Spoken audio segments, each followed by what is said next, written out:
प्रभु आप लोगों के साथ हो और आपकी आत्मा के साथ। संत लूकस के अनुसार पवित्र सुसमाचार। हे प्रभु तेरी महिमा हो। इसके बाद प्रभु ने अन्य 72 शिष्य नियुक्त किए और जिस जिस नगर और गांव में वे स्वयं जाने वाले थे वहां दो दो करके उन्हें अपने आगे भेजा। उन्होंने उनसे कहा, फसल तो बहुत है परंतु मजदूर थोड़े हैं, इसलिए फसल के स्वामी से विनती करो कि वह अपनी फसल काटने के लिए मजदूरों को भेजे। जाओ, मैं तुम्हें भेड़ियों के बीच भेड़ों की तरह भेजता हूं। तुम न थैली न झोली और न जूते ले जाओ और रास्ते में किसी को नमस्कार मत करो। जिस घर में प्रवेश करते हो सबसे पहले यह कहो, इस घर को शांति। प्रभु का सुसमाचार। हे क्रिस्त तेरी स्तुति हो। क्रिस्त में मेरे प्रिय भाई और बहनों, आज के सुसमाचार में यीशु 72 शिष्यों को मिशन कार्य के लिए भेजते हैं, प्रेरित कार्य के लिए आगे भेजते हैं। गौर करने की बात है कि यीशु उन्हें थैली का त्याग करने की चुनौती देते हैं, झोली का और जूते का।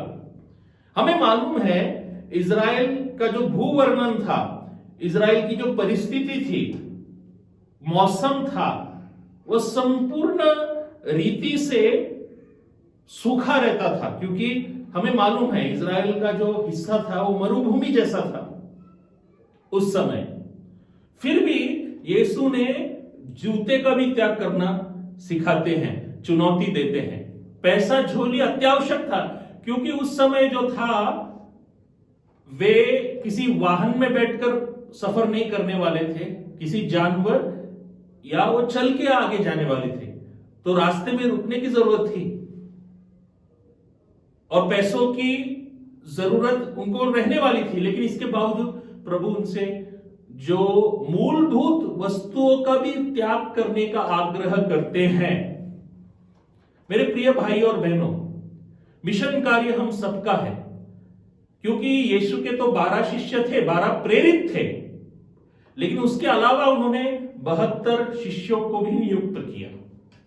इसका अर्थ यह है कि प्रेरित कार्य अथवा मिशन कार्य केवल पुरोहितों तक या धर्म संगियों तक मर्यादित नहीं है, सीमित नहीं है, हम सबका है। लोक धर्मियों को भी एक अच्छे मिशनरी होने की चुनौती प्रभु दे रहे हैं, बुलाहट दे रहे हैं।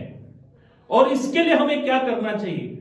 थोड़ा हमें त्याग करना चाहिए, जिस तरह प्रभु ने इन शिष्यों को, 72 शिष्यों को त्याग करना सिखाया था। क्या हम अपने संसाधन, अपनी प्रतिभा, अपना पैसा, अपना समय प्रभु के लिए थोड़ा तो हम उसका त्याग कर सकते हैं क्या? इस प्रश्न पर मनन करें।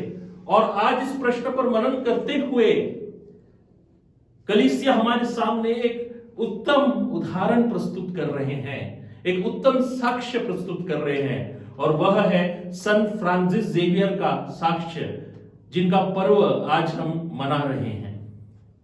संत फ्रांसिस जेवियर के पास तो सब कुछ था, वे तो शाही परिवार से थे। इसके बावजूद उन्होंने सब कुछ त्याग किया। उस समय पेरिस विश्वविद्यालय का प्राध्यापक बनना, प्रोफेसर बनना बड़ी बात थी, यह भी उन्होंने त्याग किया और वे एक अच्छे मिशनरी बन गए। आशिया के कई देशों में उन्होंने मिशन कार्य किया।